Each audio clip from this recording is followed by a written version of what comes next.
যাবলৈ দিয়া না। মই বেছি দেৰি নকৰোঁ নহয়, লগৰজনীৰ বাৰ্থডে খাম আৰু আহি পেলাম। তই এতিয়া ইমান ডাঙৰ ছোৱালী হোৱা নাই নহয় মাজনী। তই এতিয়াও বহুত সৰু হৈ আছ। এনেকৈ লগৰৰ বাৰ্থডে চাৰ্থডে খাবলৈ যাবলৈ কোনো প্ৰয়োজন নাই, ঘৰতে থাক। আজিকালি দিনকাল এনেও বেয়া, নতুনকৈ গাভৰু হৈছ। নালাগে যাব বুলি কৈছে নহয়, নালাগে। মা তুমিও যা আৰু। টাউনৰ মানুহেও এইবোৰ কথা ভাবেনে? কিমাননো দূৰলৈ যাম, বেছি দূৰলৈ নাযাওঁ নহয়। তুমি একদম নিশ্চিন্তে থাকা, মই যাম আৰু বাৰ্থডে চেলিব্ৰেট কৰিম আৰু আহি পেলাম। তুমি কথাবোৰ ক'লে কিয় বুজি নোপোৱা মাজনী? মা প্লিজ এবাৰ যাবলৈ দিয়া না। ওচৰতে আছে, কৈছোঁ নহয় মই বেছি দূৰ নহয় বুলি। ঠিক আছে বাৰু, নেক্সট টাইম কিন্তু মোক আৰু এনেকৈ নুসুধিবি, কৈ দিছোঁ হ'লে মই। পাছত কিন্তু পাপাৰ পৰা মোৰ গালি খাবলৈ নাই, ঠিক আছে মা? আৰে তাই মানে এতিয়ালৈকে উঠাই নাই। ঘৰত যে ইমান কাম পৰি আছে সেইবোৰ তাইৰ একো খবৰেই নাই। ইমান দেৰিলৈকে শুই আছে। ঐ মহাৰাণী দীপালী। মা বা তোৰ নিচিনা সুখৰ জীৱন ক'তো দেখা নাই আকৌ দেই। আমাকো এটা লাগিছিলে তোৰ নিচিনা সুখৰ জীৱন। তই কিহৰ ফূৰ্তিত ইমান দেৰিলৈকে শুই আছ হা? ঘৰত কি কৰিবলগীয়া কাম একোৱে নাই নেকি? নে তোৰ গোটেই কামবোৰ শেষ হৈ গ'ল? তই ইমান দেৰিলৈকে শুই আছ যে? চৰি মা, মোৰ গাটো মানে একেবাৰে ভাল লগা নাই, সেইকাৰণে আজি অলপ দেৰিলৈকে শুই দিলোঁ। আই দেহি, তোৰ এই ভেকচন দেখাবলৈ মানুহ বিচাৰি নাপালি হা? মোক তই তোৰ বেমাৰৰ ভেকচন দেখাই কি পাবি কচোন? মই জানো তোক এৰি দিম হা? মই ইমান ভাল মানুহ নহয় নহয়। সঁচাকৈ মা, গোটেই ৰাতি মোৰ মিহিমিকৈ জ্বৰ উঠি আছে, মূৰটো বিষাইছে। মই আজি কাম কৰিব নোৱাৰিম মা। আজি মোক অলপ ৰেষ্ট দিয়ক, গাটো বৰ দুৰ্বল লাগিছে। ঐ কুলক্ষণী, তোক মানে এতিয়া মই বেমাৰ চাই থাকিম ইয়াত? লাজ নাপাওঁ এইবোৰ কথা ক'বলৈ? এতিয়াই বিচনাৰ পৰা উঠ বুলি কৈছোঁ নহয়। বাথৰুমত কাপোৰ এখিনি ভিজাই থৈছোঁ, এতিয়া ধুগৈ যা। তাৰপিছত কাপোৰ ধোৱাৰ পাছত ঘৰ মুচিবি। তাৰপিছত কি কৰিবি মই কৈ দিম বাৰু। কিন্তু মা, কিন্তু চিন্তু একো নহয়। তোক মই কাম কৰিবলৈ দিছোঁ, যিকেইটা কাম কৰিবলৈ দিছোঁ সেইকেইটা সোনকালে কৰ। বেমাৰৰ ভেকচন ধৰিবলৈ আহে। তোৰ এই নাটক মই ভালদৰে বুজি পাওঁ। জন্ম হৈয়ে মাৰৰ মূৰটোতো খালিয়েই, এতিয়া মোৰ মূৰটো আৰু বাপেৰৰ মূৰটো খাব লৈছ। কাম নকৰি তই কি খাবি এইখন ঘৰত হা? তোৰ মাক নেকি মই? তোক যে মই কৰি কৰি খুৱাম। তই এইখন ঘৰত চাকৰণিৰ দৰে থাকিব লাগিব বুজিছ? তই মোৰ জীৱনৰ এটা ডিঙিত দোলহে। তেনেকৈ নক'ব মা। তেনেকৈ নকয় তোক কেনেকৈ ক'ব লাগে হা? উঠ বুলি কৈছোঁ নহয়, যা সোনকালে কাম চাম সকলো কৰি শেষ কৰ, নহ'লে কিন্তু তোক মই পানিছমেণ্ট দিম, বুজিছা নহয়? ঠিক আছে মা, মই কৰিছোঁ বাৰু। গাটো বৰকৈ বেয়া লাগিছে, কাম কৰিবলৈ দেখোন অলপোৱে মন যোৱা নাই। নাজানো দেহাটো কিয় ইমান ভাগৰুৱা লাগিছে। কি কৰোঁ একো ভাবি পোৱা নাই। কাকনো কম দুখৰ কথা। মাৰ এনেকুৱা ব্যৱহাৰ। ভণ্টিক তেওঁ ইমান মৰম কৰে, কাৰণ ভণ্টি তেওঁৰ নিজৰ সন্তান। আৰু মইতো জন্ম হৈয়ে মাৰ মূৰটো খালোঁ বুলি কয়। মোকনো কিয় জন্ম দিছিলে বাৰু ভগৱানে, যদি মাক মোৰ জীৱনৰ পৰা কাঢ়িয়ে নিব আছিলে। আনকি দেউতাও মোক মৰম নকৰে। দেউতাই যদি অলপ মৰম কৰা হ'লেও জীয়াই থাকিবলৈ বহুত সাহস পালোঁহেঁতেন। কিন্তু এতিয়াতো মোৰ কোনোৱেই নাই যিয়ে মোৰ দুখৰ কথা বুজি পাব। মাহীমাই যি কয় সেইটো কৰিবই লাগিব, নহ'লে মই এইখন ঘৰত থকা অধিকাৰো হেৰুৱাই পেলাম। এয়াই মোৰ জীৱন, মই মোৰ জীৱনক স্বীকাৰ কৰিবই লাগিব। মাহীমাৰ অত্যাচাৰ সহ্য কৰিয়ে জীয়াই থাকিব লাগিব মই। এতিয়া আৰু মোৰ এটাই সপোন আছে বোপাই, তোৰ সোনকালে বিয়া পাতি দিয়াটো। আৰু তই এজনীও ছোৱালী পচন্দ নকৰ। ইমান ছোৱালী দেখাইছোঁ, তই এজনী পচন্দ কৰি বিয়া পাতি নল কিয়? এতিয়াতো আৰু একোৰে অভাৱ নাই। এতিয়াতো সকলোৱে চহৰৰ সকলোতকৈ ধনী মানুহ বুলি চিনি পায়। আৰু তই এখন বিয়া পাতিবলৈকে ইমান ভয় কৰি আছ। মাৰলৈ জানো বেয়া নালাগে তোৰ? বোৱাৰী এজনী লাগে নহয় মোক, মাজে সময়ে কথা চথা পাতি থাকিবলৈ। ঘৰত দেখোন কথা পাতিবলৈ কোনো নাই। ৰূপহীহঁতৰ লগতে যি কথা এটা দুটা পাতোঁ, তাহাঁতৰো কামৰ পৰা ক'ৰ পৰা আহৰি আছে? ঘৰখন যিহে ডাঙৰ বনাইছ, ঘৰখন চাফা কৰিবলৈকে এবেলা লাগে। বাকী কামবোৰ ইফালে সিফালে কৰি থাকোঁতে সময় যায়। মোৰ লগত আৰু কোনে কথা পাতিব কচোন? বোৱাৰী এজনী আনিলে তাইৰ লগতে কথা পাতিব পাৰিলোঁ হয়। তই আকৌ সেইটো শুভ কামো নকৰ নহয়। অহ' মা, তুমি কিয় অকল বোৱাৰী বোৱাৰী কৰি থাকা বাৰু? কিয় নকম আকৌ? ঘৰখনত বোৱাৰী এজনী লাগে। এতিয়াতো উপযুক্ত বয়স হ'ল, সফলো হ'লি, কমচে কম এতিয়াতো বিয়াখন পাতি ল। মই ইমান ছোৱালী চাইছোঁ, তাৰ ভিতৰতে এজনী ভাল ছোৱালী পচন্দ কৰি বিয়া পাতি ল। তোক বাৰু কোনে না ক'ব কচোন? মা, মোৰ ধন সম্পত্তি দেখি কোনেও না নকৰে, কিন্তু মোক তেনেকুৱা এজনী ছোৱালী নালাগে নহয়, যিয়ে মোক একো নাই বুলি জানিও মোৰ লগত বিয়া হ'ব আৰু তোমাক বহুত মৰমত থ'ব। মই তেনেকুৱা এজনী ছোৱালীহে বিয়া পাতিব বিচাৰোঁ। এনেও সকলোৱে মোক চিনি পায়, কিন্তু মই বিচাৰোঁ এজনী অচিনাকি ছোৱালী, যিয়ে মোক নিস্বাৰ্থ মনে ভাল পাব আৰু ময়ো তাইক, আৰু তোমাৰ একমাত্ৰ বোৱাৰী, যাৰ লগত তুমি মনৰ কথা শ্বেয়াৰ কৰিব পাৰিবা। জানো পাই, এইটো জনমত লিখা আছে নে নাই নে তোৰ বিয়াখন দেখি পাম নে নাপাম নে জানো। মোৰ কিন্তু চিন্তাই হৈছে। তুমি চিন্তা নকৰিবা মা, এতিয়ালৈকে তোমাতকৈ ধুনীয়া আৰু ভাল ছোৱালী এজনীও পোৱা নাই। তোমাতকৈ ধুনীয়া নহ'লেও অন্ততঃ তোমাৰ সমান হ'লেও বিয়া পাতি ল'ম দিয়া, যদি মই লগ পাওঁ। অ'কে, এতিয়া মই যাওঁ আৰু তুমি ভালকৈ থাকিবা। Bye bye. অঁ, যা যা, তোৰ যাতে কাৰো নজৰ নালাগে। অ'কে মা, আহিছোঁ।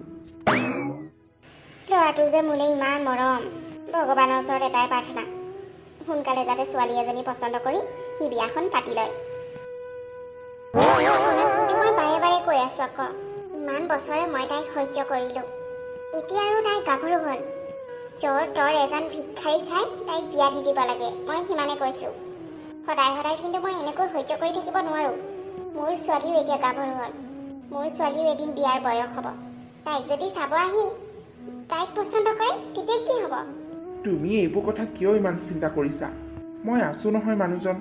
তাইক বিয়া দিওঁ ক'লেওতো পইচা কেইটকামান খৰচ হ'ব।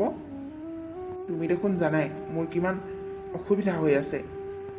কি দৰকাৰ পৰিছে তাইক বিয়া দি উলিয়াই দিবলৈ? য'ৰ তৰ পৰা ল'ৰা এটা চাই এনেকৈ দি যাম। তেনেকৈ দি গ'লে মানুহে জানো মোক নেহাঁহিব?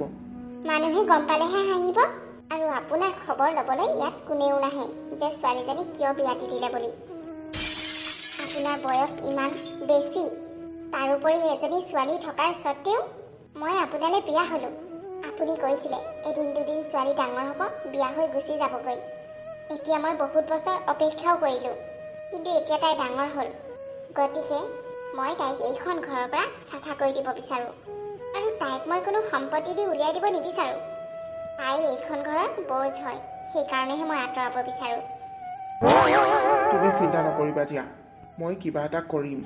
অকল তোমাৰ কাৰণেই নহয়, মোৰ কাৰণেও তাই এটা ডাঙৰ বোজা। আজিকালি তাই কথা নুশুনা হৈছে, একো কাম ভালকৈ নকৰে। আপুনি জানে নেকি বাহিৰত থকা মানুহে কি বুজিব? মই ঘৰত থকা মানুহজনীহে বুজি পাওঁ তাই কিমান মুখে মুখে উত্তৰ দিয়ে। কি? তাইৰ ইমান সাহস? ঠিক আছে, মই তাইৰ লগত কথা পাতিম।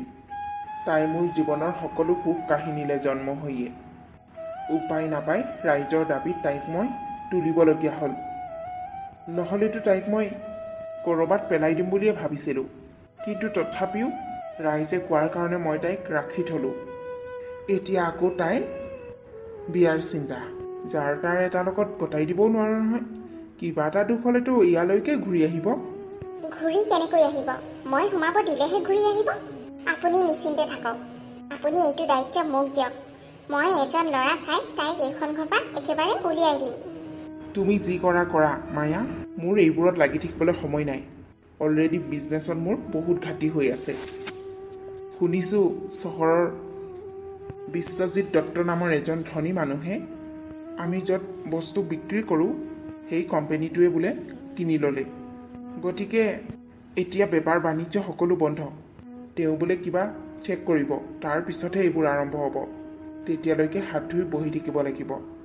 ঠিক আছে, আপুনি যেতিয়া মোক দায়িত্ব দিলেই, তেনেহ'লে মই মোৰ মতে সকলো কৰিম। ঐ কুলক্ষণী, তোৰ কাৰণে এটা ভাল খবৰ আছে। কি খবৰ মা? তোৰ বিয়া ঠিক কৰিছোঁ। এইবোৰ আপুনি কি কৈছে মা? মই কেনেকৈ বিয়া হ'ব পাৰোঁ ইমান সোনকালে? মোৰ 20 বছৰ হৈছেহে। আই ঐ আই, তই ইমান সৰু ছোৱালী হৈ থকা নাই নহয়, তই এতিয়া বহুত ডাঙৰ হ'লি। কথাতে কয় নহয় ছোৱালী মানুহ কুৰ্হিতে বুঢ়ী বুলি। আৰু তইতো জানই মোৰ সিদ্ধান্ত এইখন ঘৰত চূড়ান্ত সিদ্ধান্ত। তোক এতিয়া মই বিয়া দিম বুলি ভাবি ল'লোৱেই যেতিয়া, তই এনেও বিয়া হ'ব লাগিব। তোৰ মতেতো আৰু আমি নচলো। মই আপোনাক সাহায্য কৰিছোঁ মা, মোৰ লগত তেনেকুৱা নকৰিব। মই বিয়া হৈ কেনেকৈ কি কৰিম? মোক ঘৰৰ পৰা দূৰলৈ নপঠিয়াব মা। দূৰলৈ পঠিয়াম বুলি কোনে ক'লে? তোৰ কাৰণে মই ল'ৰা চালোৱেই। কি? অঁ, সেই যে চাৰিআলি মূৰত আছে পাণ দোকানখন, দেখিছনে তই? দেখিছোঁ। সেই পাণ দোকানখন যোনে চলায় সেই ল'ৰাটো। তোক সি বিয়া পাতিবলৈও ৰাজি হৈছে। ল'ৰাটো বৰ ভাল, অলপ বয়সটো ডাঙৰ বাৰু, কিন্তু তোক সুখত ৰাখিব। তোৰ নিচিনা এজনীয়ে তাতকৈ আৰু ভাল ল'ৰা ক'ত পাবি কচোন?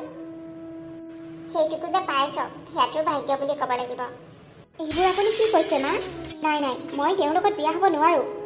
তেওঁ অলপ ডাঙৰ নে? তেওঁৰ অলৰেডি পত্নী এজনী আছিলে, এতিয়া ঢুকালে বুলিহে। সেইবোৰ চাবলৈ কি প্ৰয়োজন আছে? তোৰ দেউতাৰোতো প্ৰথম পত্নী ঢুকোৱাৰ পাছতে মই বিয়া হৈছোঁ। তেওঁতো মোতকৈ বহুত ডাঙৰ। কতা, মই দেখোন এতিয়া সুখতে আছোঁ। এইখন ঘৰৰ অশান্তি বুলিবলৈ তইহে আছ। গতিকে তই এইখন ঘৰৰ পৰা একেবাৰে যাবিগৈ। আৰু শুন, মই তোৰ বিয়া ফিক্স কৰি দিছোঁ। তোৰ বিয়া হ'বলৈ আৰু বেছি দিন নাই, গতিকে ৰেডি থাক। এইবোৰ মই কি শুনিছোঁ? এই বুঢ়াটোৰ লগত মোৰ বিয়া ঠিক কৰিবলৈ মাহীমাৰ অলপো বেয়া নালাগিল। সঁচাকৈ মাহীমা কেতিয়াও নিজৰ মাকৰ দৰে হ'ব নোৱাৰে। তেওঁ মোৰ মনৰ কথা দেখোন অলপোৱে বুজি নাপায়। নাই নাই, মই যিকোনো পৰিস্থিতিত এই বিয়া কৰিব নোৱাৰোঁ। মই আজি এইখন ঘৰ এৰি যাম। লাগিলে মই ভিক্ষাৰী হৈ যাই থাকিম, লাগিলে মই মৰি যাম, তথাপিও মই সেই বুঢ়াটোৰ লগত বিয়া কৰিবলৈ নাই। অঁ, মই এইখন ঘৰ এৰি আজিয়ে পলাই যাম, নহ'লে মোক মাহীমাই বিয়া দিহে এৰিব। মোৰ ভাগ্যত কি লিখা আছে নাজানো, লাগিলে মই নেখাই নবৈ মৰি যাম, তথাপিও মই সেই বুঢ়াটোৰ লগত বিয়া নহওঁ।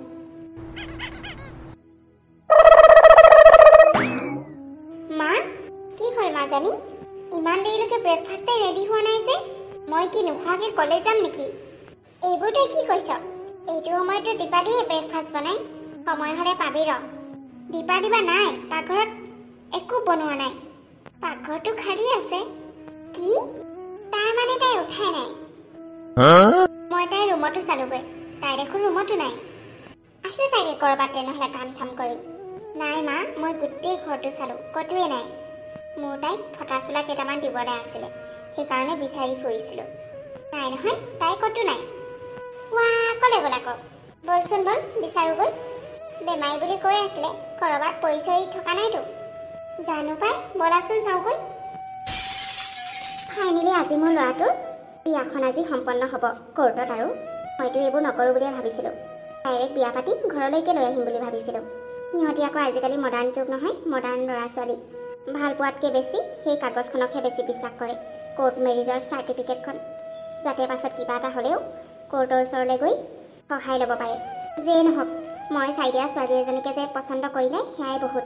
বোৱাৰীও মোৰ পচন্দৰ, সেইকাৰণে বৰ ভাল লাগিছে মনটো। কোৰ্ট মেৰিজ হোৱাৰ পাছত আৰু চিন্তা নাই। ভাল দিন বাৰ এটা চাই বিয়াখন সোনকালে পাতি দিম। শুভ কামত দেৰি কৰি থাকিব নাপায় নহয়। কি? এইবোৰ আপুনি কি কৈছে মিষ্টাৰ দাস? ছাৰ ক্ষমা কৰিব, কিন্তু এইটোৱে সঁচা। আহি থাকোঁতে বোলে ছোৱালীজনী কোনোবা দোকানত সোমাওঁ বুলি তাইৰ বয়ফ্ৰেণ্ডৰ লগত পলাই গ'ল। ঘৰৰ মানুহবোৰে এতিয়াই ফোন কৰিছে। অ' ন', এয়া হ'ব নোৱাৰে। আজি চহৰৰ আধা সংখ্যক মানুহে জানে মোৰ আজি কোৰ্ট মেৰিজ হ'ব বুলি। এতিয়া এন মুহূৰ্তত এনেকৈ ক'লে নহ'ব নহয়। তাকেই ছাৰ, মোৰ মা বহি আছে। মায়ে তাইক নিজেই পচন্দ কৰিছিল আৰু তেওঁলোকোতো সন্মত দিছিল। এতিয়া মই মোৰ মাক কি উত্তৰ দিম? চাওক ছাৰ, ঘৰৰ মানুহে চাগে আপোনাৰ ধন সম্পত্তি, আপোনাক সফল হোৱা দেখি পচন্দ কৰি ছোৱালীজনীক জবৰদস্তি কৰিছিল। মোৰ মতে হয়তো ছোৱালীজনীয়ে তাইৰ বয়ফ্ৰেণ্ডক সঁচা ভাল পাইছিল, সেইকাৰণে আপোনাৰ টকা পইচা পজিশ্যন নেদেখি তাই বয়ফ্ৰেণ্ডৰ লগত পলাই গ'ল। এইবোৰ কথা মই এতিয়া শুনিব নিবিচাৰোঁ। কিন্তু আপোনাক মই এটা দায়িত্ব দিছিলোঁ দাস, তাই কোৰ্টত সুৰক্ষিতভাৱে পোৱাহিটো। কিন্তু আপুনিতো কৰিব নোৱাৰিলে সেইটো। আই এম চৰি ছাৰ, মোৰ উপায় নাই। ছোৱালীজনীয়ে নিজ ইচ্ছাৰে পলাই গৈছে। মইতো বহুত চেষ্টা কৰিছিলোঁ। তাহাঁতক মই অলৰেডি আগবাঢ়ি যাবলৈও ৰেডি হওঁতেই ফোনটো আহিছে। কাৰ ছোৱালী ক'লৈ বিয়া হ'ল সেইটো মেটাৰ নহয়। মোক আজি যিকোনো পৰিস্থিতিত এজনী ছোৱালী বিয়া পাতিব লাগিবই। এইটো যদি মোৰ নহয় তেনেহ'লে মোৰ সকলো মান সন্মান শেষ হৈ যাব। মানে ছাৰ, মানে দাস, শুনক, আপুনি ক'ৰ পৰা কেনেকৈ মেনেজ কৰে মই নাজানো, কিন্তু আৰু 2 ঘণ্টাৰ ভিতৰত মই মোৰ কাৰণে এজনী ছোৱালী ৰেডি হোৱাটো বিচাৰোঁ, কাৰণ আৰু 2 ঘণ্টাৰ পাছত কোৰ্ট মেৰিজ হোৱাৰ সময় আছে। গতিকে আপোনাক দায়িত্ব দিছোঁ, যেতিয়া য'ৰ পৰা যেনেকুৱা ছোৱালী হ'লেও এজনী মোৰ লগত কোৰ্ট মেৰিজ কৰিবলৈ আনি দিয়ক, এইটো মোৰ শেষ কথা। কিন্তু ছাৰ, আপুনি জানো এনেই যাৰ তাৰ লগত বিয়া পাতিব? এতিয়া আৰু মই সেইবোৰ ভাবিবলৈ সময় নাই। মোক মাত্ৰ এতিয়া এজনী ছোৱালী লাগে, মাত্ৰ ছোৱালী। কাৰণ মই যদি আজি বিয়া নাপাতোঁ মোৰ মান সন্মান সকলো যাব সমাজৰ আগত, এই চহৰৰ আগত। চহৰৰ মানুহেতো জানে মোৰ আজি কোৰ্ট মেৰিজ হ'ব বুলি। আৰু আপুনিতো দেখিছেই কেনেকৈ মিডিয়া আহি ৰেডি হৈ আছে। মানুহে জানে মোৰ আজি কোৰ্ট মেৰিজ হ'ব বুলি, কিন্তু কাৰ লগত হ'ব, কাৰ ছোৱালীৰ লগত হ'ব, কোন ছোৱালীৰ লগত হ'ব সেইটোতো নাজানে। গতিকে প্লিজ দাস, আপুনি মোৰ মান সন্মান ৰক্ষা কৰিবলৈ এজনী ছোৱালী ক'ৰবাৰ পৰা যোগাৰ কৰিবই লাগিব। মই নাজানো আপুনি ক'ৰ পৰা আনে, এইটো মোৰ ফাইনেল ডিচিশ্যন। ঠিক আছে ছাৰ, মই সম্পূৰ্ণ চেষ্টা কৰিছোঁ। যাওক, ইয়াত এনেকৈ ৰৈ টাইম নষ্ট নকৰিব। আপুনি আপোনাৰ কাম কৰক। আপোনাক যিমান টকা লাগে মই দিম সেই কামৰ বাবদ। ঠিক আছে ছাৰ, মই সম্পূৰ্ণ চেষ্টা কৰিম। কি ভাবিছিলোঁ কি হৈ গ'ল? মই ঠিকেই সিদ্ধান্ত লৈছিলোঁ মই এতিয়া বিয়া নাপাতোঁ বুলি, কিন্তু মাৰ মুখলৈ চাই মোৰ বেয়া লাগিল। আৰু এতিয়া মই এতিয়া যদি দাসে যদি ছোৱালী বিচাৰি নাপায় মই কি কৰিম বাৰু? মোৰ সন্মান শেষ হৈ যাব। খোজকাঢ়ি খোজকাঢ়ি ভৰিকেইখন দেখোন বৰ বিষাইছে। লগত যিকেইটকা পইচা আনিছিলোঁ খাই পেলালোঁ, তাতকৈ বেছি আৰু মোৰ লগত নাছিল। কি কৰোঁ একো ভাবি পোৱা নাই। গাড়ী এখন আহিলে এইবাৰ ৰখাই উঠি যাব লাগিব। আজি বোলে গাড়ীবোৰো ইমান চলা নাই, কিবা বন্ধ দিছে বুলি কোৱা শুনিছোঁ, সেইকাৰণে প্ৰাইভেট গাড়ীবোৰহে চলিছে। গাড়ী এখন আহিছে দেখোন, ৰখাই চাওঁচোন, ৰখেই বা। ইয়াতে উঠি কোনোবা এখন আশ্ৰমত নমাই দিব ক'ব লাগিব। ভণ্টি, কিবা অসুবিধা হৈছে নেকি? দাদা, মোক অলপ আগলৈকে লৈ যাব পাৰিব নেকি? তুমি ক'লৈ যাম বুলি ভাবিছা? মই মানে মই ক'লৈ যাম একচুৱেলি মই নাজানো, কিন্তু মোক কোনোবা এখন আশ্ৰমত নমাই দিলেই হ'ল। মই তাতেই থাকিম। ৰ'বাচোন, ৰ'বা, তুমি ক'লৈ যাওঁ বুলি ক'লা? আশ্ৰমলৈ? কিন্তু কিয়? তোমাৰ কি ঘৰ বাৰী নাই নেকি? ঘৰ বাৰী আছে, মইহে এৰি গুচি আহিলোঁ। হয় নেকি? কিয় বা এৰি থৈ গুচি আহিলা, জানিব পাৰোঁনে? নাই, মই এইবোৰ ক'ব বিচৰা নাই। আপুনি মোক মাত্ৰ আশ্ৰমত এৰি দিয়ক। প্লিজ ভণ্টি, কোৱাচোন। একেখন জেগাৰে মানুহ, ইটোৱে সিটো। তুমি যদি মোক তোমাৰ প্ৰব্লেমবোৰ কোৱা তেনেহ'লে মই তোমাক কিবা সহায়ো কৰিব পাৰোঁ। আপুনি মোক কি সহায় কৰিব? আচলতে মোক মাহীমাই বুঢ়া মানুহ এজনৰ লগত বিয়া ঠিক কৰি দিছিল, সেইকাৰণে মই ঘৰ এৰি গুচি আহিলোঁ। তেওঁ মোক ভাল নাপায়, সৰুৰে পৰা তেওঁ মোক বহুত বেয়া পায়, আৰু দেউতাও বেয়া পায় মোক। সেইকাৰণে ঘৰ এৰি গুচি আহিলোঁ। এতিয়া কোনোবা এখন আশ্ৰমত গৈ কাম চাম কৰি তেনেকৈয়ে জীৱন অতিবাহিত কৰিম। ৱাহ, মোৰ যে কি ভাগ্য। মানে? ভণ্টি, তুমি কোনো আশ্ৰমলৈ যাব নালাগে। তোমাৰ লাইফ মই বনাই দিম। কিন্তু কেনেকৈ? ব'লাচোন, তুমি মোৰ লগত ব'লা। তোমাৰ কাৰণে এটা সুন্দৰ লাইফ ৱেইট কৰি আছে। হয়তো ভগৱানে এইটো অপৰচুনিটিটো তোমাৰ কাৰণে পঠিয়াইছে। ব'লা মোৰ লগত। আপুনি কি কৈ আছে মই একো ধৰিব পৰা নাই। যি কৈ আছোঁ, তোমাৰ আশ্ৰমত থকাতকৈ বহুত ভাল এটা জীৱন অতিবাহিত কৰিব পাৰিবা। তোমাক মই নিজৰ ভণ্টি হিচাপে কৈছোঁ। ব'লা, আমাৰ লগত আৰু বেছি টাইম নাই। ব'লাচোন, ব'লা। আপুনি কি কৈ আছে মই একো ধৰিব পৰা নাই। তুমি আগতে গাড়ীত উঠা, মই ৰাস্তাত গৈ থাকোঁতে সকলোবোৰ কথা ক'ম। ঠিক আছে দাদা, মই কিন্তু আপোনাক বহুত বিশ্বাস কৰিছোঁ। নিঃসন্দেহে বিশ্বাস কৰা। ছাৰ, তাইৰ নাম দীপালী। তাইক মই সকলো কথা বুজাই দিছোঁ, তাইও মান্তি হ'ল। কিন্তু এনেকৈ অচিনাকি ছোৱালী এজনী। মা প্লিজ, তুমি একো নক'বা। এতিয়া কি কৰিব লাগে মই কৰিম। তুমি তোমাৰ মতে কৰি চালা নহয়? ঠিক আছে বাবা, তই যি বিচাৰ তাকেই কৰ। এতিয়া মাত্ৰ মই মোৰ মান সন্মানৰ কথা ভাবিছোঁ, তাৰ ওপৰত মোৰ আৰু একো নাই। বাহিৰত গোটেই মিডিয়াই পাগল হৈ আছে, চবেই এক্সাইটেড হৈ আছে মোৰ কইনা চাবলৈ। এতিয়া জাজো আহিব, উকিলো আহিব, সকলোকেতো মই মোৰ কইনা দেখাবই লাগিব। দীপালী, তোমাৰ মোৰ লগত বিয়া হ'বলৈ কিবা আপত্তি আছে? তুমি যদি আপত্তি আছে বুলি কোৱা তেনেহ'লে মই তোমাক জবৰদস্তি নকৰোঁ। মোৰনো কি আপত্তি থাকিব? এনেও মই ঘৰৰ পৰা ওলাইয়ে আহিছিলোঁ। মাহীমাৰ অত্যাচাৰত থাকিব নোৱাৰি ক'ত যাম কি কৰিম বুলি ভাবি থাকোঁতে এই দাদাজনক লগ পালোঁ। আপোনাক সহায় কৰিব পালে মই নিজকে ভাগ্যৱতী বুলিহে ভাবিম। ঠিক আছে দীপালী, তোমাৰ কাৰণে ড্ৰেছ অনা হৈছে, তুমি চেঞ্জ কৰি লোৱাগৈ যোৱা। দাস, সেই ছোৱালীকেইজনীক কৈ দিয়ক তাইক ৰেডি কৰি আনিব। Okay sir. আহা দীপালী। ছাৰ, ছোৱালীজনী কিন্তু বৰ ভাল। মই যে আপুনি এই চহৰৰ সকলোতকৈ ধনী মানুহ বুলি এইবোৰ কথা একো কোৱা নাই। আপোনাৰ পাৱাৰ, আপোনাৰ সম্পত্তিৰ কথা মই একো কোৱা নাই। তেওঁ মাত্ৰ ইমানটো জানে, আপোনাৰ বিয়া দিনাখনেই আপোনাৰ কইনা পলাই গ'ল। মই সিমানখিনিয়ে কৈছোঁ। তাই তাতেই ৰাজি হৈ গ'ল। তাই মোক বহুত বিশ্বাস কৰি মোৰ লগত আহিছে, গতিকে তাইক সুৰক্ষা দিয়াটো মোৰ কৰ্তব্য। আপোনাক এটাই ৰিকুৱেষ্ট কৰিম ছাৰ, মোৰ মান যাতে সদায় ৰাখে তাইৰ ওচৰত। তাইক যাতে সদায় আপুনি মৰম চেনেহত ৰাখে। সৰুৰে পৰা মৰমৰ অভাৱত ডাঙৰ হোৱা ছোৱালী, আপোনালোকক বহুত মৰম দিব আৰু আপোনালোকেও তেনেকৈ আঁকোৱালি ল'ব।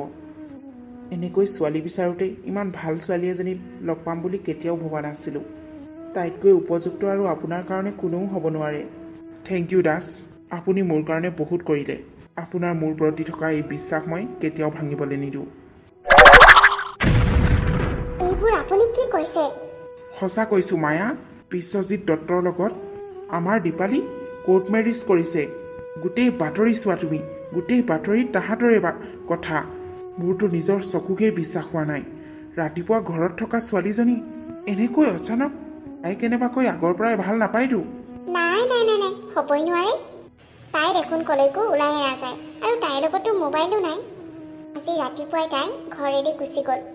ৰাতিপুৱাৰ পৰা আমি বিচাৰি ফুৰিছোঁ। আপুনি এতিয়া আহিছে বুলিহে। মই হ'লে এইবোৰ একো ধৰিব পৰা নাই।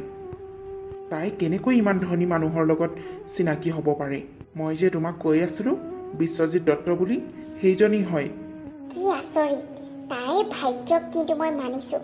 ভাবিছিলোঁ মোৰ নিজৰ ছোৱালীজনী কেনেকৈ ধনী মানুহলৈ বিয়া দিম বুলি। দীপালীক লৈ বেয়া বেয়া কথা ভাবোঁতেই, তাইক কষ্ট দিম, জীৱনত তাই সদায় কষ্ট পাই থাকক বুলি ভাবোঁতেই তাই এতিয়া আমাতকৈ কিমান ওপৰত গুচি গ'ল। তাই চাগে এতিয়া আমাক পাত্তাই নিদিব। সঁচাকৈ আনক হিংসা কৰিলে, আনৰ কথা বেয়াকৈ ভাবিলে নিজৰহে কষ্ট হয়। যাৰ বিষয়ে বেয়াকৈ ভাবোঁ তেওঁলোকক ভগৱানে সদায় হাত পাতি লয়। যি হ'ল হ'ল, যি হয় ভালৰ কাৰণে হয়। তাই আমাক পাত্তা দিয়ে নাই সেইবোৰ নাজানো। ভগৱানে যেতিয়া তাইক সুখত থকাটো বিচাৰিছে, আমিনো কোন? থাকক, তাই সদায় সুখত থাকক। এইখন ঘৰততো এদিনো সুখৰ দিন নেদেখিলেই। তোমাৰ লগতে নিজৰ দেউতাক হৈও মই তাইক বহুত কিবা কিবি শুনালোঁ। আজিনো কোনখন মুখে যাওঁ তাত চিনাকি দিবলৈ তাই যে আমাৰ ছোৱালী বুলি। আপুনি ঠিকে কৈছে। তাই যদি আমাক মনত পৰে এদিন নিশ্চয় আহিব। তাইৰ বিষয়ে আৰু মই কেতিয়াও বেয়াকৈ নাভাবোঁ। মা, কেনেকুৱা লাগিছে? মোৰ ফোনটোক কিবা বেয়া লাগিব পাৰে নেকি? ভগৱানে তহঁতৰ যোৰাটো ওপৰৰ পৰাই বনাই পঠিয়াইছে। দুয়োটাকে যে ইমান মৰম লাগিছে লগতে। থেংক ইউ মা। তুমি এইখন ঘৰৰ একমাত্ৰ বোৱাৰী। আজিৰ পৰা গোটেই ঘৰখনৰ দায়িত্ব তোমাৰ। মা, ফাইনেলি তোমাৰ কাৰণে বোৱাৰী আনি দিলোঁ। এতিয়া আৰু মোক একো কথাৰ কাৰণে আমনি কৰি নাথাকিবা হ'লে কৈ দিলোঁ। দীপালী, কওকচোন। মোৰ মাক মই পৃথিৱীৰ সকলোতকৈ বেছি ভাল পাওঁ। আৰু এতিয়া তুমি আহিলা। এতিয়াৰ পৰা তোমালোক দুয়োজনীলে মোৰ মৰম সমানেই হ'ব। কিন্তু ময়ো তোমাৰ পৰা মোৰ মাক মোৰ দৰেই মৰম কৰাটো বিচাৰোঁ। মই জানো তুমি সকলোকে আঁকোৱালি ল'বা। আপুনি নিশ্চিন্তে থাকক। মই আপোনাৰ মাক নিজৰ মাৰ দৰেই জ্ঞান কৰিম। তেওঁৱেই মোৰ মা। দেখিলা মা, দীপালী কিমান ভাল ছোৱালী। মই এতিয়া যাওঁ, তোমালোকে কথা পাতা। আৰু দীপালী, তুমি ইয়াত ভয় খাবলগীয়া একো নাই। মায়ে তোমাক একো নকয়। তুমি এইখন ঘৰত ফুল ছিকিউৰিটি পাবা। মই এতিয়া যাওঁ, বাই। মা, আহিছোঁ। অঁ, যোৱা যোৱা। বোৱাৰী, সি মোৰ একমাত্ৰ ল'ৰা। মোৰ ল'ৰাটো যাতে তুমি সদায় মোৰ দৰেই মৰম কৰা, মানে মোতকৈ বেছি আৰু। বুজিলা নহয়? তোমাৰ হাতত মোৰ ল'ৰাটো গতালোঁ। ব'লা, তোমাক গোটেই ঘৰখন দেখুৱাই দিম আৰু কাম কৰা মানুহবোৰৰ লগত চিনাকি কৰি দিম। এইখন ঘৰ আজিৰ পৰা তুমিয়েই চম্ভালিব লাগিব। ঠিক আছে মা। আপোনালোকক বহুত ধন্যবাদ মোক ইমান সুন্দৰ এটা জীৱন দিয়াৰ কাৰণে। এইখন ঘৰ আৰু আপোনালোকক মই সদায় মোৰ মৰমৰ মাজত ৰাখিম। মইতো ইমান ভাল এটা জীৱন কেতিয়াও কল্পনাই কৰা নাছিলোঁ। এয়াতো আপোনালোকৰ মহানুভৱতা। মোৰ দৰে ছোৱালী এজনীক আপোনালোকে নিজৰ ঘৰৰ বোৱাৰী বনাইছে। গতিকে মই আপোনালোকক কেতিয়াও নিৰাশা নকৰোঁ। সৰুৰে পৰা মা নথকাকৈয়ে ডাঙৰ হ'লোঁ, মাহীমাৰ দুখ কষ্ট সহ্য কৰি। আৰু এতিয়া আপোনাৰ দৰে মা এজনী পাইছোঁ। আজিৰ পৰা আপুনিয়ে মোৰ মা। আপোনাক মই কেতিয়াও মনত দুখ নিদিওঁ। মই এইখন ঘৰৰ এজনী উপযুক্ত বোৱাৰী হ'বলৈ সদায় চেষ্টা কৰিম।